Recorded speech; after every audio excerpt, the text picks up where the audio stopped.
जमीन का यहाँ पर जो बात करें जो खाता है वो जीरो। जमीन का यहाँ अगर बात करें सबसे पहले जो रकबा है वो जीरो। जमीन का जो जमाबंदी अगर देखा जाए तो जमाबंदी में भी जीरो। जमीन का जो खतियान देखा जाए जमीन का खतियान भी जीरो, यानी सब कुछ जीरो दिखा रहा है। ये जमीन का टुकड़ा है और जो भी देखा जा रहा है सब कुछ यहाँ पर जीरो दिख रहा है। क्या होगा इसमें? सबसे बड़ा सवाल है कि आखिर इसमें होने वाला क्या है, इसका सुधार संभव है या नहीं है, यानी इसका सुधार कैसे होगा, कैसे होगा। जमीन देखें, ये जमीन का जो टुकड़ा है ना, इस पर हो सकता है कि आप खेती करते होंगे। जमीन का जो टुकड़ा है इस पर हो सकता है आपका मकान बना हुआ होगा, लेकिन जो दस्तावेज है उसमें जीरो है। आखिर इसका सुधार कैसे होता है, इसका सुधार प्रक्रिया क्या है और ये होता क्यों है? ऐसा अगर हो जाए तो क्या इसका सुधार संभव है या नहीं है? ऐसा ही देखें सवाल है, ये कह रहे सर मेरे पास केवल जमाबंदी है और उस जमाबंदी संख्या वहां जमीन का खाता खेसरा नहीं पता है। वेबसाइट पर भी खाता जीरो खेसरा जीरो दिखा रहा है और ना ही मेरे पास रसीद है, तो जमाबंदी संख्या से खाता खेसरा कैसे निकालें?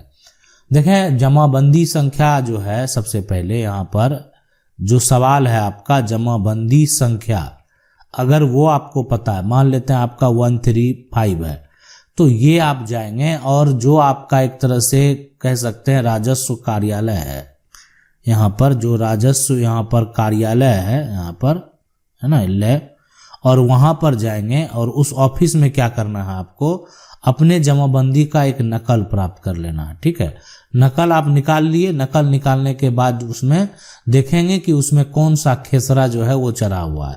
नहीं चढ़ा हुआ है तो इसका मतलब वो जमाबंदी मान्य नहीं है।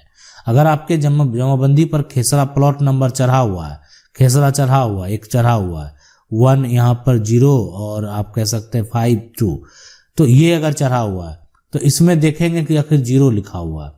तो ये 0 का सुधार कैसे होगा, यानी ये 0 लिखा हुआ है लेकिन आपके पास तो जमीन है, तो ये 0 क्यों हुआ, 0 कैसे हुआ? जमीन का खतियान क्या कहता है? अब खतियान में भी 0 है तो बड़ा समस्या। तो अब इन सभी के सुधार के लिए देखें, सबसे पहले तो ये होता है कि खतियान का पूरा नकल निकाल दिया जाए।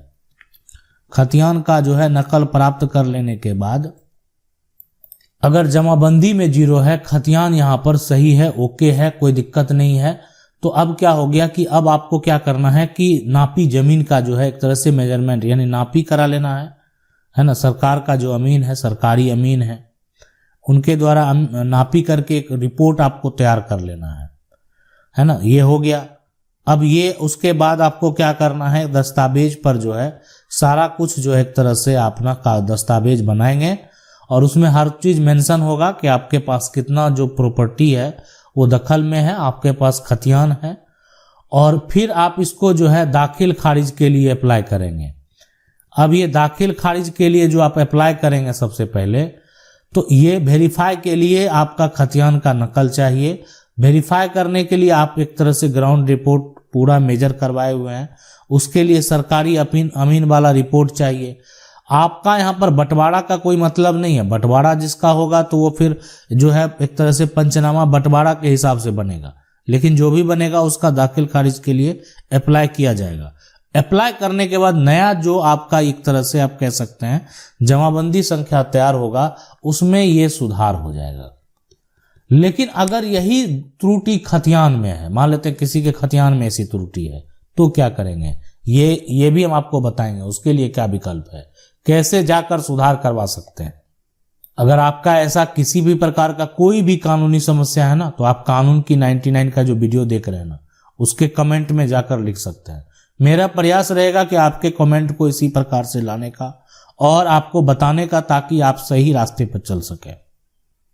अब देखें सवाल है कि हम 2 भाई हैं, 1 बहन है और मेरी माताजी और पिताजी, हमारे जो है काम बिल्कुल यहाँ पर ठीक चल रहा है, ठीक है, बट मेरे पिताजी जो है हमें बार बार जमीन बेचने की धमकी देते हैं, जबकि मेरे माताजी और हम भाई बहन कोई नहीं चाहता है कि जमीन बेचे। क्या किया जाए? प्रॉपर्टी सारी जो है मेरे दादाजी से मिली है, हमें कोई जो है यहाँ पर खरीदी नहीं है, मतलब।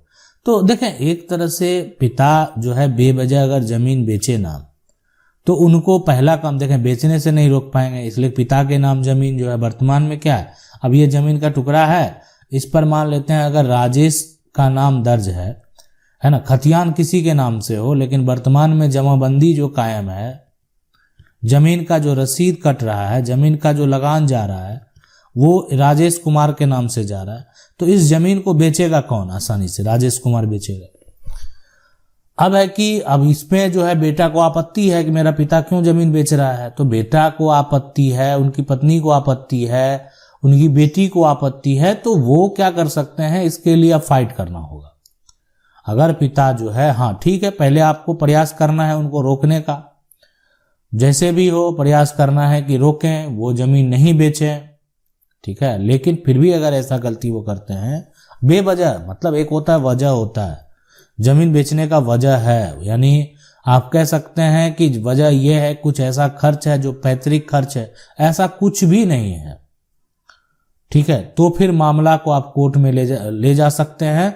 यहां पर जमीन खरीदने वाला जो है, खरीदने वाला परिवार विरोध कर रहा है, उसका जमीन कोई खरीद लिया, जब रजिस्ट्री हुआ उसी के आसपास जो है हाल में ही आपको केस फाइल करा देना चाहिए, ताकि बेवजह बेचा गया इस बात को आप स्पष्ट तरीके से रखें वहां पर। हाँ, यदि वो खुद खरीदे हैं और खुद बेच रहे हैं तो उस केस में आप कुछ नहीं कर पाएंगे। अब यहां पर देखें, समस्या ये कह रहे हैं कि सर परिवार पर भी ये कानून लागू है क्या? जमीन पिता के नाम पर है, मकान हमने अपने पैसे से बनाया, 40 साल से रहते हैं, पिताजी के पावर ऑफ अटर्नी करके दी थी, रजिस्ट्री नहीं हो सकी किसी कारण, अब 3 भाई ने नोटिस भेजा है, हिस्सा मांग रहे हैं सर, किसी का कुछ नहीं है, इसमें बस जो है यहाँ पर जमीन पिता के नाम ही रही, उनके डेथ होने के कारण नहीं हो सकी थी रजिस्ट्री। देखें, मान लेते हैं वर्तमान में अब जो एक तरह से गलती हुई, तो अब यहाँ पर अब ये जमीन मान लेते हैं पिता के नाम जमीन है, पिता के नाम जमीन है, तो अगर ये पिता के नाम जमीन है और इस पर किसी का मकान बना हुआ है, मान लेते हैं कोई एक बेटा का मकान बना हुआ है, तो दूसरा बेटा क्यों ना हक मांगे? दूसरा बेटा अभी पिता के नाम है। अब आप कहेंगे ठीक है, हम 40 साल से मकान बनाकर रह रहे हैं, है ना, अपने पैसे से आपने मकान बनाया, तो देखें यहाँ पर यही होगा कि आप अपना पक्ष रखें, आप अपना पक्ष रखने में अगर सफल हो जाएंगे, है ना, आप अपना पक्ष रखने में आपके पक्ष के गवाह जो हैं इस बात को स्पष्ट कर देंगे, जमीन का हिस्सा कानूनी तौर पर बराबर होता है, और अगर कोई भी पिता के नाम प्रॉपर्टी है, आज ये जमीन जिस पर आप मकान बनाए हुए हैं वो आपके हिस्से में अगर दे दी भी, एक तरह से दे भी दिया जाएगा, तो उसके एवज में आपके जो अन्य भाई हैं, मान लेते हैं जो भाई आपको नोटिस भेजे हैं, है ना, जो अन्य भाई हैं वो उनको हक देना पड़ेगा, उसको हक से आप वंचित नहीं कर सकते हैं, इसलिए कि वो उनका कानूनी अधिकार है, और वो कानूनी अधिकार से आप उनको वंचित नहीं कर सकते किसी भी हालत में।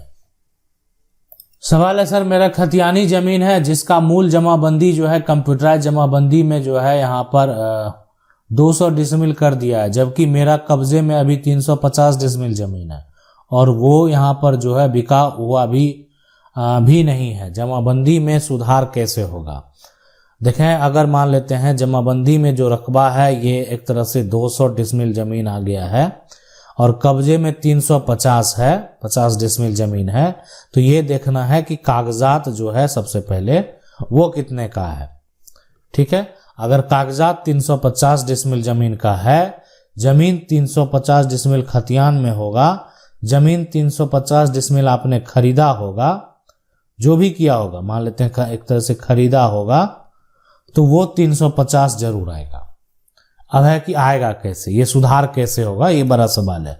देखें, इसके सुधार के लिए सबसे पहले जमाबंदी में सुधार, ठीक है।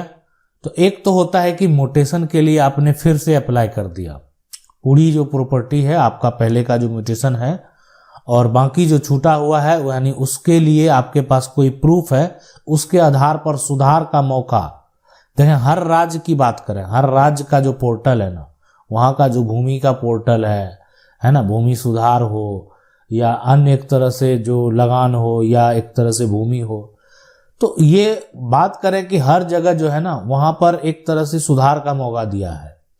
जमीन का जो एक तरह से खाता खतौनी है उसमें एक तरह अगर किसी प्रकार की त्रुटि है, खाता खतौनी में सुधार का मौका हर जगह आपको देखने को मिलेगा पोर्टल में, लगभग जगह ऑनलाइन आपको। तो ये प्रक्रिया है। अब वहां से अगर नहीं होता है तो फिर कलेक्टर एडीएम के पास जो है कोर्ट में आप क्या करेंगे, एक तरह से इसके लिए केस फाइल करेंगे। आपके पक्ष में डिग्री होगा हर तरह से वेरीफाई करने के बाद, तो डिग्री के आधार पर आप जो है मोटेशन करवा पाएंगे, यानी जमाबंदी में सुधार करवा पाएंगे। जो जमाबंदी में त्रुटि हुई है उसका सुधार करवा पाएंगे। बहुत सारे राज्य में जो है यानी इस तरह का विभाग जो अनुमंडल में ही आपको देखने को मिलेगा। ठीक है, तो अनुमंडल में भी आप वहां पर जाकर जो है सुधार करवा सकते हैं। अगर वहां का राजस्व विभाग है, भूमि सुधार विभाग है, अन्य विभाग है जहां पर जो आपके जमाबंदी में सुधार की जरूरत है उस पर एक तरह से सुनवाई होती है, तो वहां पर भी आप जाकर सुधार करवा सकते हैं। अब सवाल है सर, जमीन दादाजी के नाम है और मेरी माँ हमें देना नहीं चाहती है, और यहाँ पर सरपंच से एक जो है पेपर बनाकर जबरन जो है यहाँ पर साइन किया है, और भाई भी देने को इनकार कर रहा है। सरपंच कह रहा है कि तूने जो है यहाँ पर स्यान किया तो तुम्हारा एक तरह तुम्हें है ना नहीं मिलेगा जमीन, जबकि प्रॉपर्टी पैतृक है, मेरे दादाजी का जो है एक तो बनाया हुआ है। और इस समस्या का कोई तो उपाय बताएं। देखें मैं आपको बता दूं ना, अगर आपको कोई भी जमीन में जो है मकान में अगर हक देने से इनकार करे, मान लेते हैं हक बोले नहीं आपका हक नहीं है, तो इसके लिए विकल्प है। मान लेते ग्रामीणों का साथ नहीं है, सरपंच का साथ नहीं है, कुछ भी आपका यहाँ पर साथ नहीं है, तो उस सिचुएशन में अब आपको क्या करना है कि कोर्ट से सिविल कोर्ट जाना है। सिविल कोर्ट, इसमें आपको ज्यादा खर्च भी नहीं लगेगा, और पार्टीशन का केस करना है। आपने बंटवारा का केस कर दिया कि मुझे मेरा जो हक है मुझे अलग चाहिए, मैं उसके लिए स्वतंत्र हूं, और ये आपका अब कानूनी अधिकार है, और इस अधिकार से आपको अब जो है एक तरह से कोई नहीं निकाल सकता है। ठीक है, यानी जो आपका हक बनेगा, जो आपका अधिकार यहां पर बनेगा, वो अधिकार तो आप आसानी से प्राप्त कर पाएंगे। आशा करते हैं वीडियो अच्छा लगा होगा। अगर कानून की 99 को पहली बार देख रहे हैं तो चैनल को सब्सक्राइब करके जो वीडियो है उसको लाइक जरूर कर दें। मिलते हैं अगले वीडियो में, तब तक के लिए जय हिंद।